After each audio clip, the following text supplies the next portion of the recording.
ప్రపంచంలో ఏ మూల ఏ క్షణం ఏం జరుగుతుందో వేగంగా తెలుసుకోవడానికి తొలి వెలుగు వాట్సాప్ ఛానల్ని ఫాలో చేయండి. నల్లగొండకే జై కొట్టాయి కాంగ్రెస్, సిపిఐ, బీఆర్ఎస్ పార్టీలు. ఒక్క నల్లగొండ జిల్లాకే 4 ఎమ్మెల్సీ స్థానాలు కేటాయించడంతో నల్లగొండ జిల్లాకు రాజకీయంగా ఎంత ప్రాధాన్యత ఉందో అర్థం చేసుకోవచ్చు. ప్రస్తుతం రాష్ట్ర రాజకీయాలకు నల్లగొండ జిల్లా కేంద్ర బిందువుగా మారింది. కాంగ్రెస్ పార్టీ నుంచి ఎమ్మెల్సీలుగా ఎంపిక చేయబడ్డ అద్దంకి దయాకర్ అలాగే శంకర్ నాయక్ ఇద్దరు కూడా ఉమ్మడి నల్లగొండకు చెందిన నేతలే. మరోవైపు సిపిఐకి చెందిన నెల్లికంటి సత్యం నల్లగొండకు చెందిన వ్యక్తి, ఇక బీఆర్ఎస్ నుంచి దాసోజు శ్రవణ్ కూడా నల్లగొండకు చెందిన వ్యక్తి కావడంతో ప్రస్తుతం ఆ జిల్లాకు సంబంధించినటువంటి వ్యక్తులే ఎమ్మెల్సీలుగా ఎన్నిక కావడంతో నల్లగొండ జిల్లా మరొకసారి సెంటర్ ఆఫ్ అట్రాక్షన్గా మారుతుంది. ప్రస్తుతం నల్లగొండ జిల్లా నుంచే వీరంతా కూడా ప్రాతినిధ్యం వహిస్తుండడంతో జిల్లావాసులు సంతోషం వ్యక్తం చేస్తున్నారు. ఇటు శంకర్ నాయక్ మాజీ మంత్రి జానారెడ్డికి ప్రియ శిష్యుడిగా గుర్తింపు ఉంది. మరోవైపు 5 ఎమ్మెల్సీ స్థానాల్లో 4 రావడంతో జిల్లావాసులు అయితే హర్షం వ్యక్తం చేస్తున్నారు. కాంగ్రెస్, సిపిఐ, బీఆర్ఎస్ ఈ 3 పార్టీలు కూడా నల్లగొండ జిల్లాకు చెందిన నేతలకు స్థానాలు కేటాయించడంతో ఇటు అధికార ప్రతిపక్షాలు విధేయతకు పట్టం కట్టినట్లుగా భావిస్తున్నారు. నల్లగొండ జిల్లా నుంచి అద్దంకి దయాకర్ అలాగే శంకర్ నాయక్, కాంగ్రెస్ నుంచి ఎమ్మెల్సీగా ఎన్నికైతే నెల్లికంటి సత్యం, సిపిఐ నుంచి బీఆర్ఎస్ నుంచి దాసోజు శ్రవణ్ ఎన్నికయ్యారు. దీంతో 4 కీలక స్థానాలు ఒకే జిల్లాకు చెందిన వారిని నియమించబడడం, అలాగే ఒక జిల్లా నుంచే 4 ఎమ్మెల్సీలుగా ప్రస్తుతం నియమించబడంతో నల్లగొండ జిల్లా వాసులు హర్షం వ్యక్తం చేస్తున్నారు. మా కొలీగ్ ప్రవీణ్ జైన్ అవుతున్నారు. ప్రవీణ్, నల్లగొండ జిల్లాకే ఈసారి ఎమ్మెల్సీల అన్ని పార్టీలు కూడా పట్టం కట్టాయి, అధిక ప్రాధాన్యతనిచ్చాయి. దీన్ని ఏ రకంగా అర్థం చేసుకోవాలి, అలాగే నల్లగొండ జిల్లాకి ఏ రకంగా మేలు చేకూరే అవకాశం ఉంది? నల్లగొండ జిల్లా మీరు అన్నట్టు మరోసారి రాష్ట్ర రాజకీయాల్లో ఒక ఇంట్రెస్టింగ్ ఇదిగా మారింది, రాజకీయాలకు కేంద్రంగా మారింది.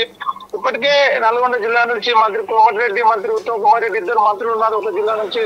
తాజాగా ఇప్పుడు ఎమ్మెల్యే కోట ఎమ్మెల్సీ ఎన్నికల్లో కూడా 5 ఎమ్మెల్యే కోట ఎమ్మెల్సీ స్థానం 5 అభ్యర్థులు 4 కూడా నల్గొండ జిల్లాకు చెందిన వారే.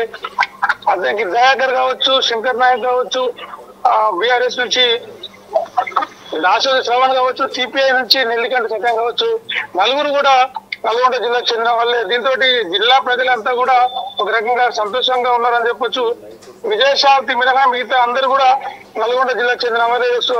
అద్దంకి దయాకర్ విషయానికి వస్తే సూర్యాపేట జిల్లా ఆత్మకూరు ఎస్ మండలం నెమ్మికల్ అనే గ్రామం అయినది. అక్కడి నుంచి విద్యార్థి దశ నుంచి ఆయన రాజకీయాల్లో ఉన్నాడు. దళిత కుటుంబానికి చెంది తుంగతుర్తి నియోజకవర్గం నుంచి ఆయన పనిచేసి 2014, 2018లో కూడా అసెంబ్లీ ఎన్నికల్లో ఆయన కాంగ్రెస్ పార్టీ అభ్యర్థిగా ఎమ్మెల్యేగా పోటీ చేసి చాలా స్వల్ప మెజార్టీతో ఓడిపోయిండు. ఆయన వాగ్దాటి కూడా చాలా బాగుంటుంది అని చెప్పొచ్చు. 2023 ఎన్నికల్లో కూడా ఆయనకు టికెట్ వస్తుందని చెప్పేసి అనుకున్నారు. కానీ అక్కడ సామాజిక వర్గాల కోణంలో చూసుకుంటే మాల మాదిగ 2 సామాజిక వర్గాల్లో గత 2 సార్లు అద్దంకి దయాకర్కి ఇచ్చారు కాబట్టి మాల సామాజిక వర్గానికి చెందినటువంటి మందుల సామిల్కి టికెట్ దక్కింది.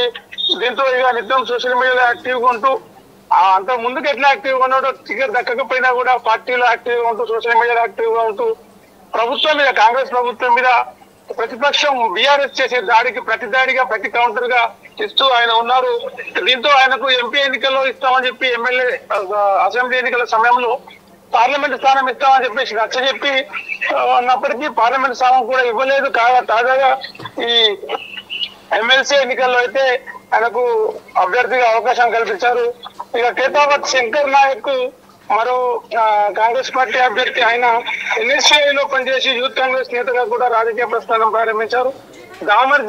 దామరచెర్ల ఎంపీపీగా జెడ్పీడీసీగా పనిచేశారు. మిర్యాలు కూడా పట్టణ అధ్యక్షుడిగా పనిచేశారు. ప్రస్తుతం నల్గొండ డీసీసీ అధ్యక్షుడిగా ఉన్నాడు. ఆయన మొత్తం జానారెడ్డి అనుచరుడిగా ఎమ్మెల్యే భాస్కర్ రావు సహా ఆయన చాలా మంది బీఆర్ఎస్ లోకి వెళ్ళినా కూడా జానారెడ్డి అనుచరుడుగా శంకర్ నాయక్ నమ్మకస్తుడిగా ఉన్నాడు. దీంతో నమ్మకస్తులకి, పార్టీ విజయాలకి దక్కిందని చెప్పొచ్చు. మరోవైపు సిపిఐ అభ్యర్థిగా ఉన్నటువంటి నెల్లికంటి సత్యం, ఆయన నల్గొండ జిల్లా కార్యదర్శిగా ఉన్నారు.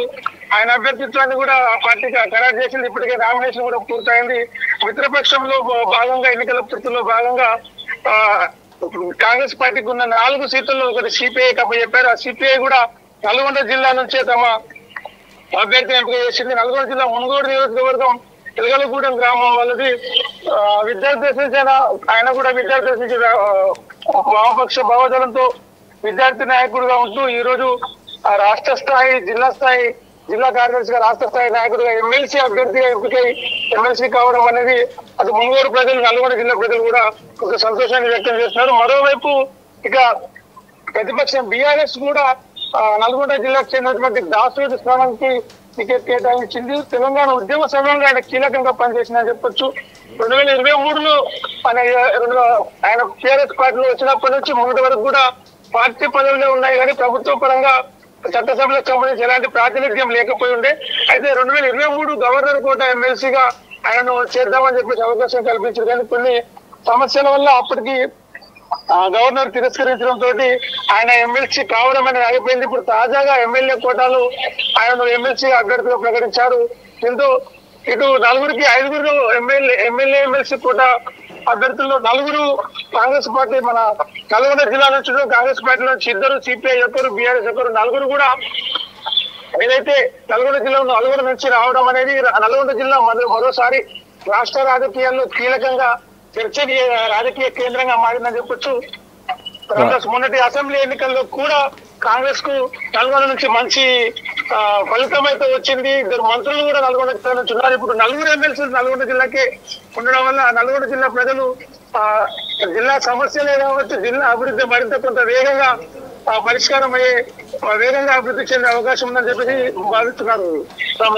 Right, yes, thank you Praveen. So చూడాలి మరి నల్గొండ జిల్లా ఎంత అభివృద్ధి చెందుతుందో ముందు ముందు చూడాల్సిన అంశం. ఎందుకంటే ఇప్పటికే 4 ఎమ్మెల్సీలు, 5 ఎమ్మెల్సీలో 4 నల్గొండకు చెందిన వారే.